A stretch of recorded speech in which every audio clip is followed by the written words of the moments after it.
आमच्या इथं पुतळ्यावरून भांडणं सुरू आहेत. आमच्या इथं जातीवरून भांडणं सुरू आहेत. आमच्या इथं धर्माचं राजकारण केलं जातं. आम्हाला धर्मावरून भडकवलं जातं. आमच्या तरुणांना शिक्षण, नोकरी, रोजगार याच्याबद्दल कुणीही चर्चा करत नाही. उद्योगाबद्दल कुणीही चर्चा करत नाही. आम्ही इकडं भांडत बसलोय आमच्या नेत्याला मोठं करण्यात. आम्ही इथं भांडत बसलो आमच्या पक्षाला मोठं करण्यात. आणि आम्हाला असंच भांडवत ठेवलं, आम्हाला असंच झुलवत ठेवलं आणि तिकडे केरळ सरकारनं तिथल्या राज्यातल्या मुलांना 10वी-12वीच काय, तर पदवीपर्यंतचं शिक्षण, कला, वाणिज्य, विज्ञान ह्या डिग्र्या सरकार पूर्ण शिक्षण मोफत देण्याचा निर्णय घेतला. म्हणजे आम्ही इकडे काय चर्चा करतोय? आम्हाला आरक्षण मिळालं पाहिजे. आम्हाला प्रतिनिधित्व दिलं जातं का? आरक्षण आम्हाला मिळालं तरी आमच्या शैक्षणिक सगळ्या सवलती ज्या आहेत त्या 100% खरंच आम्हाला मिळतात का? आमच्या शाळांमध्ये, आमच्या महाविद्यालयामध्ये, आमच्या एकंदरीत विद्यापीठामध्ये सक्तीचं मोफत आणि दर्जेदार शिक्षण मिळेल याची विद्यार्थ्याला तर सोडा त्यांच्या पालकाला सुद्धा अपेक्षा नाही. कारण आमच्या राज्यामध्ये शिक्षणाचं व्यावसायीकरण झालं. सगळ्या राजकीय पुढाऱ्यांच्या शैक्षणिक संस्था हे एक शैक्षणिक धंदा म्हणून, दुकान म्हणून त्यांनी सुरू केल्या आणि तिकडे केरळ सारख्या प्रगत राज्यामध्ये जिथं 100% साक्षरता आहे, ते साक्षरता असून सुद्धा त्या राज्यामध्ये सर्वांना मोफत सक्तीचं आणि दर्जेदार शिक्षण दिलं जातं. आणि आता तर 2026-27च्या केरळ राज्याच्या अर्थसंकल्पामध्ये पदवीपर्यंतचं शिक्षण, कला, वाणिज्य, विज्ञान कुठल्याही शाखेचा त्याला ते मोफत सरकार देणार आहे. कशाला मुलं शिक्षणापासून दूर राहतील? तिथं संघर्ष शिक्षणामुळे नाही, प्रगतीसाठी त्या ठिकाणी प्रयत्नशील असणारी लोक आहेत. आणि आमच्या राज्यामध्ये किंवा उर्वरित आमच्या देशामध्ये आमच्या मुलांना शिक्षणच काय, परीक्षेच्या काळात सुद्धा आमच्याकडं वेगळ्या-वेगळ्या जातीय दंगली, धार्मिक दंगली, क्रिकेटच्या मॅच किंवा वेगळे-वेगळे सण-सणावळी त्या ठिकाणी साजऱ्या केल्या जातात. आमच्या मुलांचं लक्ष 100% डायव्हर्ट करण्यासाठी आमच्या इथली सिस्टीम फार त्याला मदत करणारी ठरते. राजश्री शाहू महाराजांचं स्वप्न काय होतं? राजर्षी शाहू महाराजांचे विचार काय होते? भारतरत्न डॉक्टर बाबासाहेब आंबेडकरांनी संवैधानिक शैलीमध्ये ते कसं उतरवलं आणि सत्तेवर आल्यानंतर या राज्यकर्त्यांनी सोयीनं कायद्याचा वापर कसा वेगळ्या पद्धतीने करून घेतला, या सगळ्या मुद्द्यावर मित्रांनो आपल्याला या व्हिडिओमध्ये चर्चा करायची आहे. सर्वांना नमस्कार. जय शिवराय. मी संतोष शिंदे.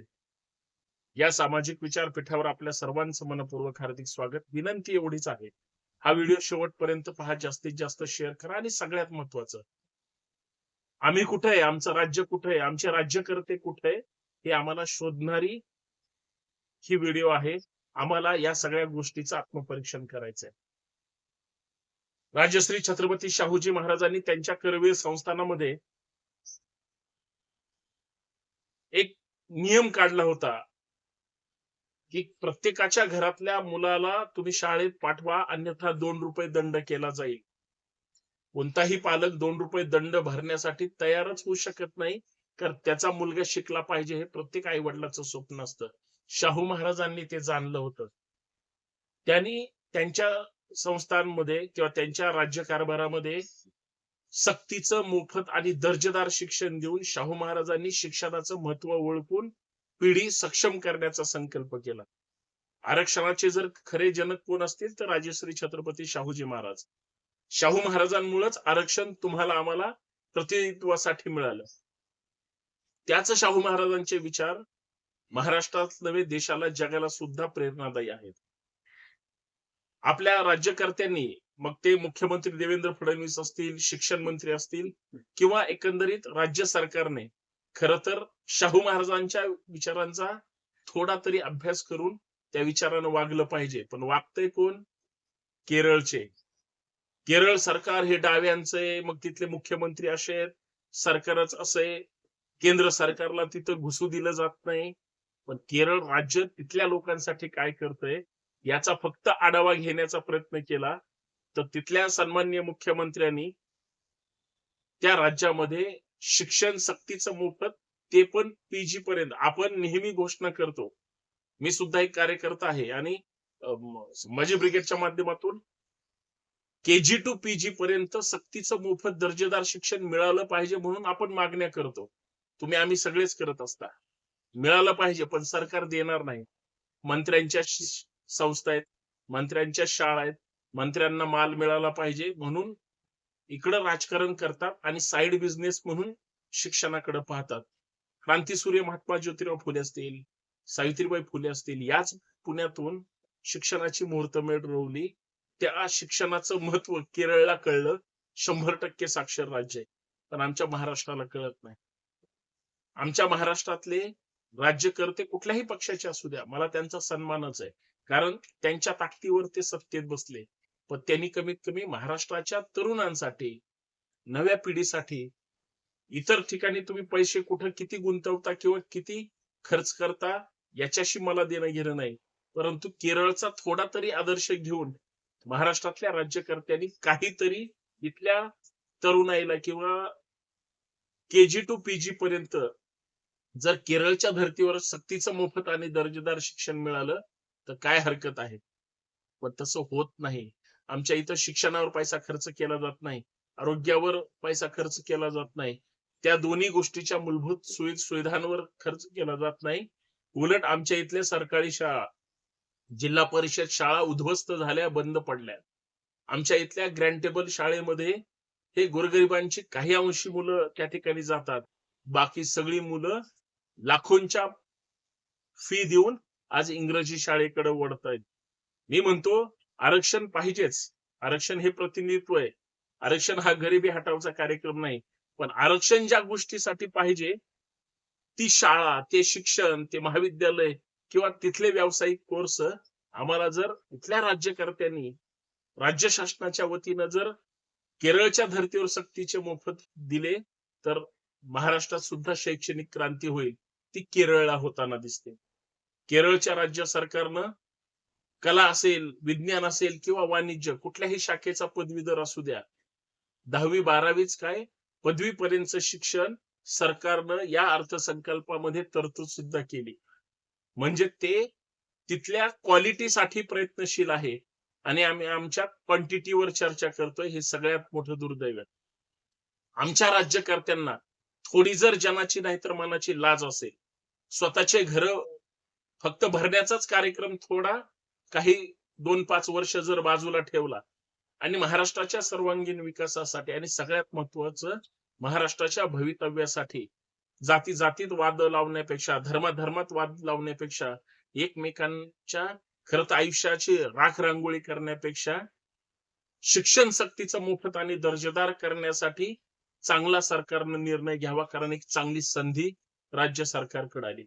या माध्यमातून शिक्षण क्षेत्रात काम करणारे, मग ते शिक्षक असतील, गट शिक्षण अधिकारी असतील, शिक्षण अधिकारी असतील किंवा शिक्षण आयुक्त, शिक्षण संचालक किंवा शिक्षण मंत्री असतील, या सगळ्यांनी मुख्यमंत्र्यांना त्या ठिकाणी काहीतरी कानात सांगितलं पाहिजे किंवा इतर पक्षाचे जे काही पदाधिकारी, कार्यकर्ते, खास करून आमदार, खासदार असतील, लोकप्रतिनिधी असतील किंवा माझ्यासारखा एक सामान्य कार्यकर्ता असेल, हात जोडून विनंती, त्या राज्यकर्त्यांपर्यंत हा मेसेज जाऊ द्या की आमच्या महाराष्ट्रात सुद्धा केजी टू पीजी पर्यंत सक्तीचं मोफत आणि दर्जेदार शिक्षण जर देण्यात आलं, शिक्षण जर मोफत त्या ठिकाणी मिळालं, खर्च शासनाचा शिक्षणावर करा, आरोग्यावर करा, बघा महाराष्ट्राची 10 पट प्रगती होईल. आणि सगळ्यात महत्वाचं, पिढ्या सुधारतील, भांडत बसणार नाहीत.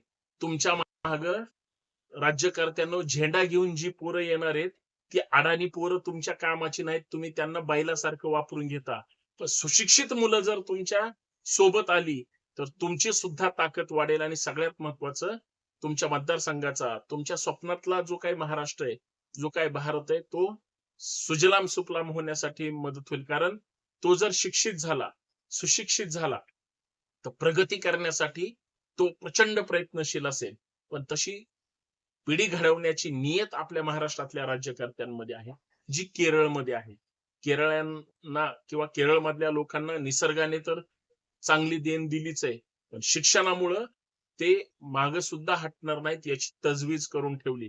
आज केरळ प्रगत होईल आणि संपूर्ण देशभर त्यांची लोक जातील आणि जगभर त्या ठिकाणी त्यांच्या बुद्धिमत्तेच्या जोरावर ते जर प्रगती करू लागले, बाकीचे राज्य मागे पडतील. आम्ही नेहमी लहानपणापासून वाचत आलो की केरळ साक्षर आहे. नुसतं साक्षरच नाही तर ती प्रगतीशील सुद्धा आहे आणि तिथल्या राज्यकर्त्यांना दूरदृष्टी आहे. आमचे राज्यकर्ते फक्त एकमेकाच्या टंगड्यात टंगडे घालून जर आयुष्यभर पाडापाडीच करणार असेल, अशाने महाराष्ट्र घडणार नाही आणि राजकारणाची रेष अशा कुरघोड्यांनी त्या ठिकाणी मोठे ओढता येणार नाही. एवढंच मला या माध्यमातून सांगायचंय. हा व्हिडिओ माझ्या हात जोडून विनंती, जास्तीत जास्त समाजकारण, राजकारण, शिक्षण क्षेत्रात आणि इतर क्षेत्रात काम करणाऱ्या लोकांपर्यंत पाठवा आणि सरकारच्या प्रत्येक आमदार, खासदार, पदाधिकाऱ्यांपर्यंत पाठवा, जेणेकरून महाराष्ट्रात सुद्धा KG to PG पर्यंत मोफत शिक्षणाचा कधी ना कधीतरी निर्णय घेतील आणि त्यासाठी तुम्हाला आम्हाला हा शैक्षणिक लढा त्या ठिकाणी लढावा लागेल. जय शिवराय.